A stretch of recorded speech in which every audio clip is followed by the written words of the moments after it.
आप हमसे हिसाब लेते हो कि हमने किसको पकड़ा, किसको नहीं पकड़ा, कौन जेल गया, कहां ब्लैक मनी है, कहां व्हाइट मनी है। कभी अपने गिरेबान में झांका? जब रोपे पेड़ बबूल का तो आम कहां से हो। आप जो सीबीआई और इनकम टैक्स की बात करते हो, ये आपकी कारस्तानी है। हमारी सरकार माननीय निर्मला सीतारामन जी के ऊपर केवल वो उसको इंप्लीमेंट करती है। हमने अपने एजेंसी को केवल फ्री छूट दे रखा है। जो भी भ्रष्टाचारी है वो जेल जाएगा, वो किसी कीमत पर नहीं छूटे। जब नाश मनुष्य पर छाता है, पहले विवेक मर जाता है। अस्तित्व संकल्प दोहराता हूं, याचना नहीं अब रन होगा, जीवन या की मरण होगा। फाइनेंस बिल में एक बड़ा अच्छा पार्ट आता है अध्यक्ष महोदया, पीएमएलए का।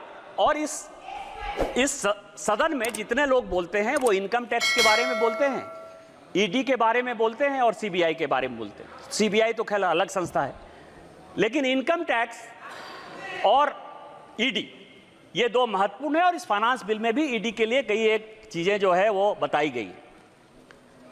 अब आप ये बताइए सर महोदया कि 1988 में मैं जब तोते की लिप सर्विस की बात करता हूं तो बड़ा गुस्सा आता है, तोता तोता कहते हैं। 1988 में ये सदन के जानने लायक चीजें हैं कि राजीव गांधी साहब ने बेनामी ट्रांजैक्शन एक्ट कानून यहां लाया 1988 में, और 88 से वो 2017 पहुंच गया। 30 साल में उसके रूल्स नहीं बन पाए। आप हमसे हिसाब लेते हो कि हमने किसको पकड़ा, किसको नहीं पकड़ा, कौन जेल गया, कहां ब्लैक मनी है, कहां व्हाइट मनी है।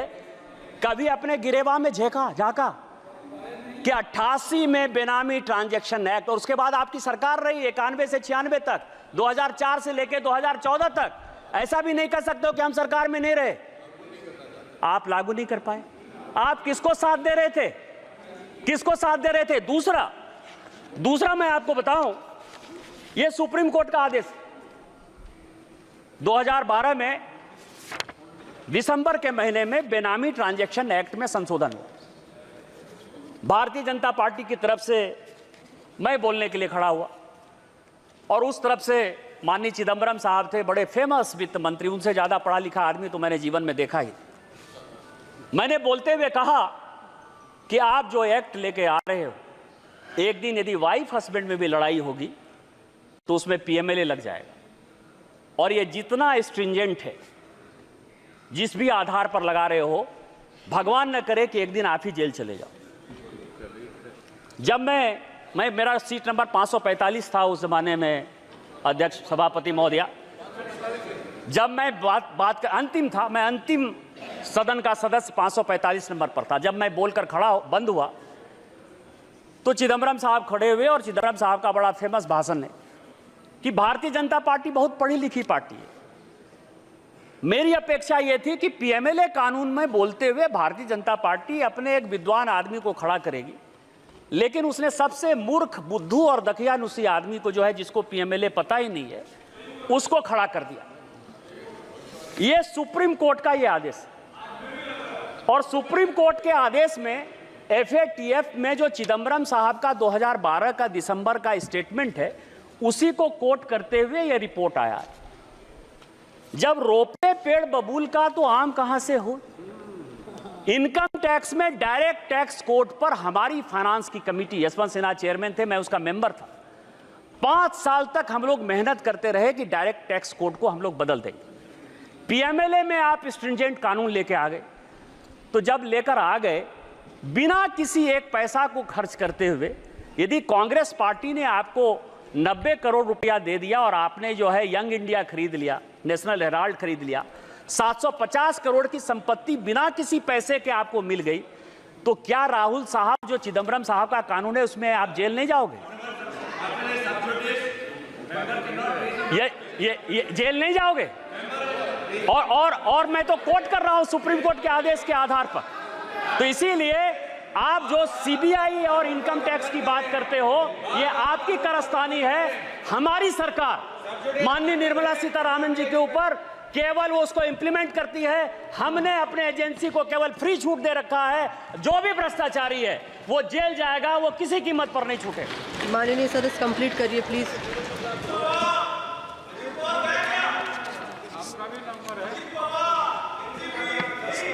सभापति महोदया, इस देश के हालात बहुत अच्छे। हम 2047 तक विकसित भारत बनाने की कल्पना में, माननीय प्रधानमंत्री जी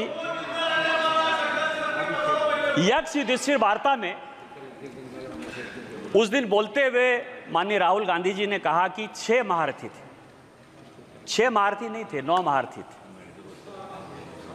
9 महारथी थे और 7 महारथी चक्रव्यूह लड़ रहे थे और 2 महारथी चक्रव्यूह के बाहर जो है 4 लोगों को, पांडवों को रोकने की कोशिश कर रहे थे। उसमें भीम थे, सात्विक थे, नकुल थे और सहदेव थे। और उसी में सात टोटल 9 महारथी थे जो कि अभिमन्यु से लड़ रहे थे और उसमें 7 महारथी ऐसे थे जो चक्रव्यूह में अभिमन्यु को घेरने के लिए बैठे थे और 2 महारथी ऐसे थे जो कि पांडव की सेना उसमें अंदर नहीं जा पाए। पांडव में 4 लोगों को उन्होंने मौका दिया हुआ था। इसका नाम था भीम, सात्विक, नकुल और सहदेव। और जिसकी रक्षा जो है जयद्रथ कर रहे थे उस दरवाजे की, तो उसमें नहीं जाए। इसमें एक महाभारत में दूसरे प्रसंग में क्वेश्चन पूछा यक्ष ने युधिष्ठिर से। एक क्वेश्चन है कि कह पंडिता, और दूसरा है को मूर्खा, और तीसरा है कह मत्सर। मैं मूर्ख पर नहीं जाऊंगा, मैं 2 ही चीज पर जाऊंगा, क्योंकि हो सकता है कि ये लोग अपने पर ले लें, लीडर ऑफ द अपोजिशन पर, कि उनको मूर्ख कह दिया। मैं उनका बड़ा सम्मान करता हूं। पंडित वो है, सभापति महोदया, पंडित वो है जो कि विद्वता की बात करता है। Leader of the parrot, lie of the parrot या लिप्स ऑफ द पैरट, वो केवल और केवल डिस्टॉर्शन ऑफ फैक्ट्स जो हमारे महाभारत का है, गीता का है, रामायण का है, महाभारत का है, वही करते रहते हैं। इसलिए उनको सोचने की बात है कि वो पंडित हैं कि नहीं। लेकिन जो मत्सर है, मत्सर के बारे में बड़ी अच्छी बात कही गई है कि जिसको ईर्ष्या हो, द्वेष हो, जलन हो, किसी के आगे बढ़ने पर जो है परेशानी हो, उसको मत्सर कहा जाता है। आज जो कांग्रेस पार्टी की स्थिति है वो यक्ष युधिष्ठिर वार्ता का मत्सर है। भारत इतना ग्रो क्यों कर रहा है? भारत इतनी बड़ी इकोनॉमी में क्यों जा रहा है? भारत दुनिया की तीसरी इकोनॉमी 2027 में क्यों हो जाएगा? और इस कारण से युवाओं को भड़काओ, किसानों को भड़काओ।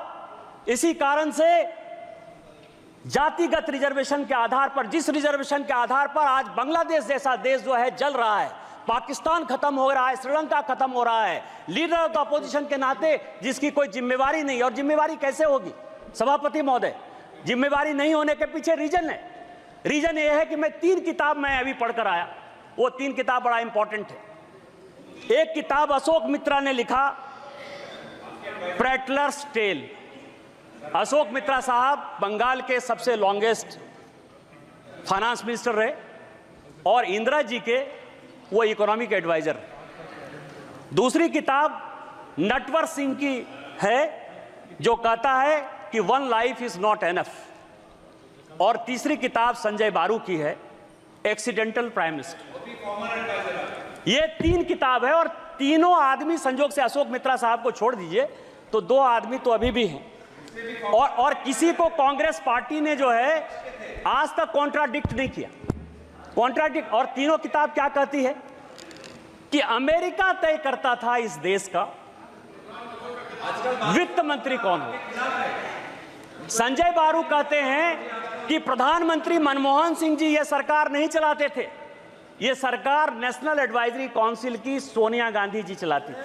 ये मैं नहीं कह रहा, संजय बारू की किताब है, मैं तो केवल किताब को कोट कर रहा हूं। उस तीनों में और मैं कुछ CIA की डिक्लासिफाइड फाइल्स लेकर आया। ये CIA की डिक्लासिफाइड फाइल्स है। ये फाइल ये कहती है कि कांग्रेस पार्टी के सभी लोग सोवियत रूस से बिके हुए थे। वो पैसा लेते थे, पैसा लेकर वो जो है देश की पॉलिसी बनाते थे, देश का कैसे नुकसान हो वही काम करते थे। ये डिक्लासिफाइड फाइल कहती है। ये तीनों किताब को यदि आप देखेंगे, चाहे वो अशोक मित्रा की हो, चाहे संजय बारू की हो और नटवर सिंह की हो, ये कांग्रेस पार्टी इस देश को बदनाम करना चाहती है, बर्बाद करना चाहती है, ऐसा सिचुएशन पैदा करना चाहती है कि प्रधानमंत्री मोदी जी के खिलाफ पूरा माहौल बने, इस देश के खिलाफ पूरा माहौल बने, लेकिन वो हम होने नहीं देंगे। ये देश के तीसरे बार प्रधानमंत्री बनने वाले दूसरे लोग हैं। और मैं आपको रामधारी सिंह दिनकर की कविता से खत्म करता हूं कि उन्होंने कहा कि जब नाश मनुष्य पर छाता है, पहले विवेक मर जाता है। अस्तित्व संकल्प दोहराता हूं, याचना नहीं अब रन होगा, जीवन या की मरण होगा। इस देश को बनाने के लिए कोई भी कुर्बानी देनी पड़ेगी, हम कुर्बानी देंगे। हम वित्त मंत्री द्वारा इस फाइनेंस बिल का समर्थन करते हैं और पूरे सदन से यह आग्रह करते हैं कि उस बिल को पास करें। इन्हीं शब्दों के साथ जय हिंद, जय भारत।